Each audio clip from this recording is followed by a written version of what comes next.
BVR YouTube ఛానల్కు సుస్వాగతం. ఇప్పుడు గత వీడియోల్లో నేను జ్యోతిష్యం అంటే ఏంది, జ్యోతిష్యం అనేది ఎవరు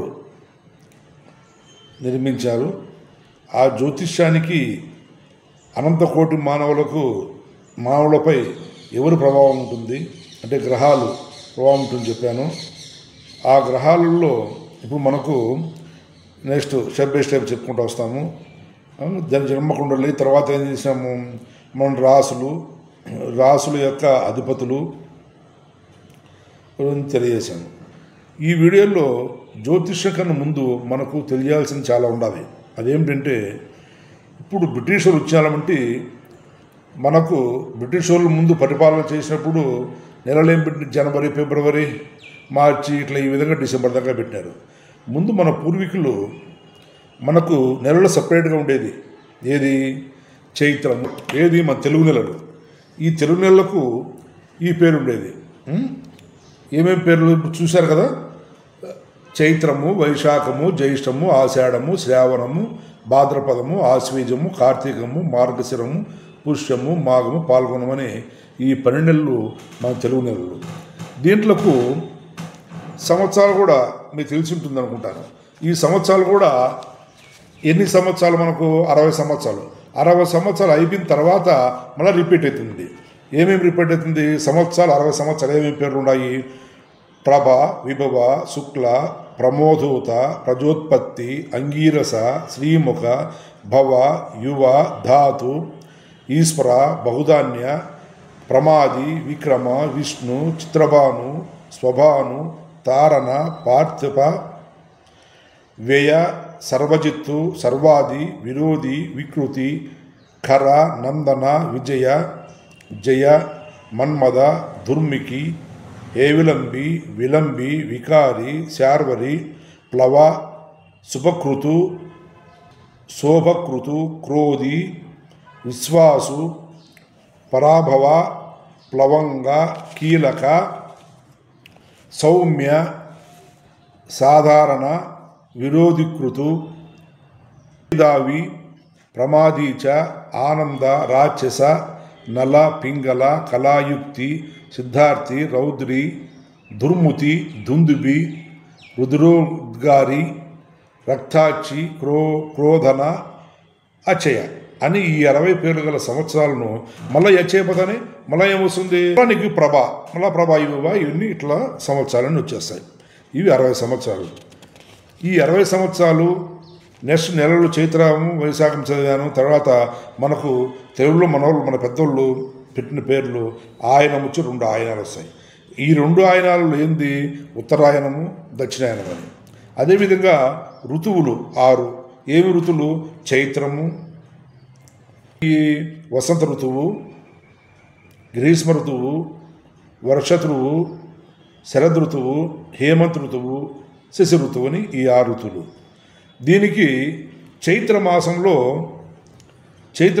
ఏమొస్తుంది, వసంత ఋతువు, జ్యేష్ఠ మాసంలో గ్రీష్మ ఋతువు, శ్రావణ మాసంలో వర్ష ఋతువు, ఆశ్వీజ మాసంలో శరద్ ఋతువు, మార్గశిరంలో హేమంత్ ఋతువు, మాఘ మాసంలో శశి ఋతువు ఇవి ప్రారంభమవుతాయి. మామూలుగా కంటిన్యూగా మన మామూలుగా ఈ ప్రకృతి అనేది ఈ విధంగా మారుతూ ఉంటుంది. అట్లే పక్షములు రెండు ఏంటి, ఈ పక్షము ఈ శుక్లపక్షము, కృష్ణపక్షము. మామూలుగా మన పెద్దవాళ్ళు ఏదైనా ఒక కార్యక్రమం, మంచి కార్యక్రమం మొదలు పెట్టాలంటే ఆ శుక్లపక్షంలోనే చేస్తారు. మామూలు మంచి కార్యక్రమం శుక్లపక్షంలో పెట్టాలి.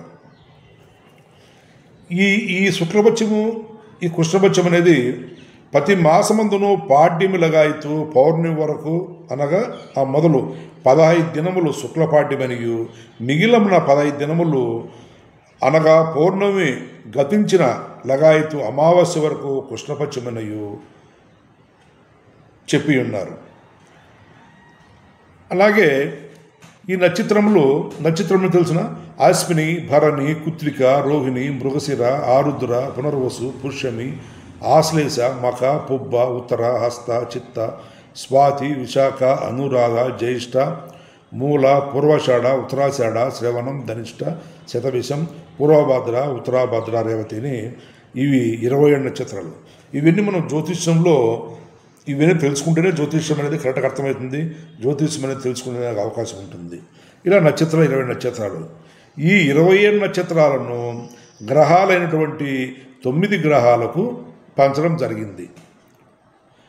రవి, ఈ గ్రహాలు ఏంటంటే రవి, చంద్ర, కుజ, బుధ, గురు, శుక్ర, శని, రాహు, కేతువు. వీళ్లకు ఈ 9 గ్రహాలకు 20 నక్షత్రాలు పంచడం జరిగింది.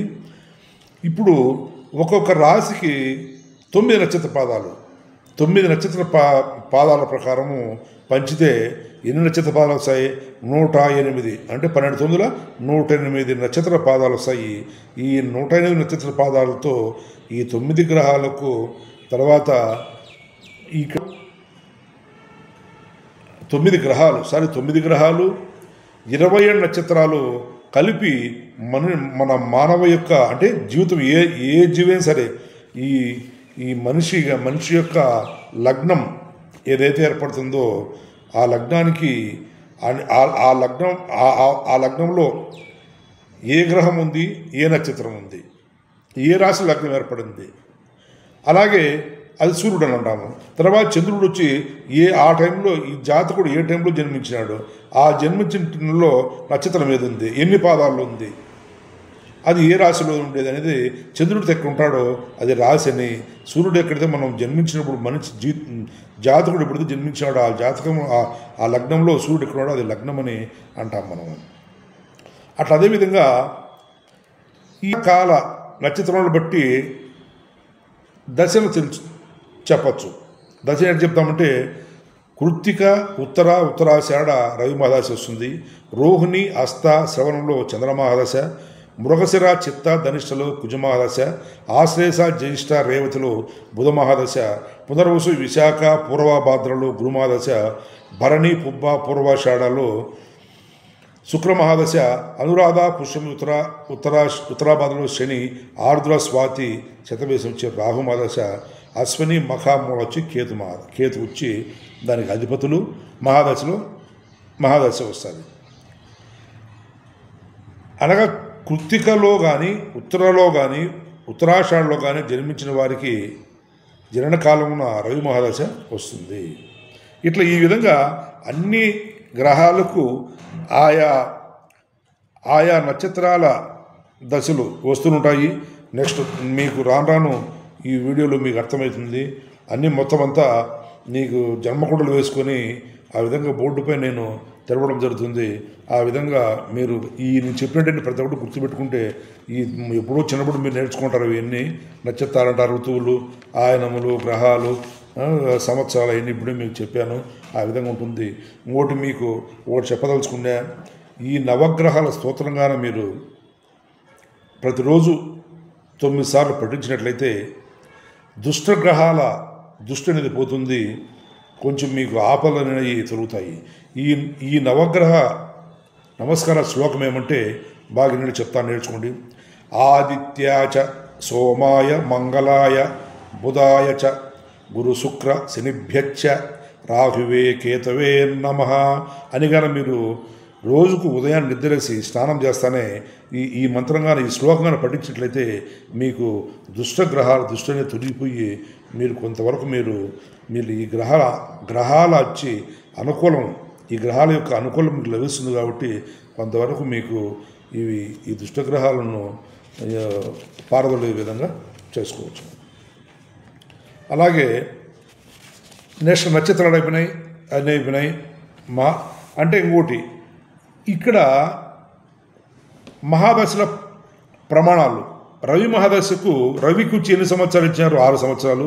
చంద్రమహాదశకు 10 సంవత్సరాలు, కుజమహాదశకు 7 సంవత్సరాలు, రాహు మహాదశకు 15 సంవత్సరాలు, గురు మహాదశకు వచ్చి 16 సంవత్సరాలు, శని మహాదశకు 19 సంవత్సరాలు, బుధ మహాదశ 17 సంవత్సరాలు, కేతు మహాదశ 7 సంవత్సరాలు, శుక్ర మహాదశ 20 సంవత్సరాలు. ఈ విధంగా మనిషి యొక్క పూర్ణాధ్యాయము 120 సంవత్సరాలుగా కేటాయించారు. అంటే మనిషి 120 సంవత్సరాలు బతోడని మనిషి కరెక్ట్గా నీకు బాగా కరెక్ట్గా అన్ని విధాలా బాగా మన ప్రకృతి ప్రసాదించినటువంటి ఆహారం తీసుకుంటూ ప్రకృతికి అనుకూలంగా మనం ఈ తీసుకుంటే ఆహారం కానీ అట్లా జీవనశైలి ప్రకారం మనం కరెక్ట్గా జీవించినట్లయితే మనిషి యొక్క కాలం ఎంత 120 సంవత్సరాలు బతాడని మన పెద్దలు చెప్పి ఉన్నారు. ఈ 120 సంవత్సరాలకు గాను ఇప్పుడు చెప్పాను రవి నుంచి శుక్ర మహాదశ వరకు నీకు లెక్క వేసుకుంటే 120 సంవత్సరాలు వస్తాయి. ఈ విధంగా మీరు ఈ విధంగా మీరు గాన ప్రతిరోజు మీరు చెప్పిన శ్లోకంగాన పఠించినట్లయితే దుష్టగ్రహాల వల్ల మీకు దోషాలు పోయి మంచి జరుగుతుందని నా ఆలోచన. నెక్స్ట్ మీకు రాసులు మళ్ళీ జన్మకుండలేసి ఆ రాసులైనటువంటి అధిపతులు జన్మకుండలి ఆ రాసుల యొక్క అధిపతుల యొక్క ఉచ్చస్థితి ఎక్కడ ఏ గ్రహము ఎక్కడుంటే ఉచ్చబడుతాడు. ఉచ్చబెడతామేమే మంచి పొజిషన్ అంటే ఆయనకు అనుకూలము. అట్లే శత్రువు ఎవరు మిత్రులు ఎవరు గ్రహాలు అట్లే రాసులు కూడా మిత్రరాశి శత్రు రాశులు ఈ గ్రహాలు కూడా అంతే. ఈ విధంగా మీకు నేను వివరించడం జరుగుతుంది. కాబట్టి మీరు నా వీడియోను ప్రతి ఒక్కరు ప్రతిరోజు చూసానండి.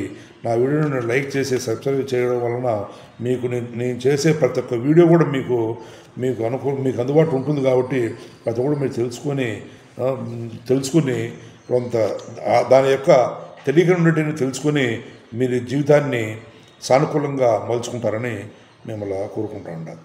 నా వీడియో ప్రతి ఒక్కరు లైక్ చేసి సబ్స్క్రైబ్ చేయడం వల్ల 10 మంది తెలుస్తుంది. వాళ్ళు కూడా తెలుసుకొని మంచి మార్గాన్ని ఎంచుకుంటారని మీకు మనవి చేసుకుంటున్నాను.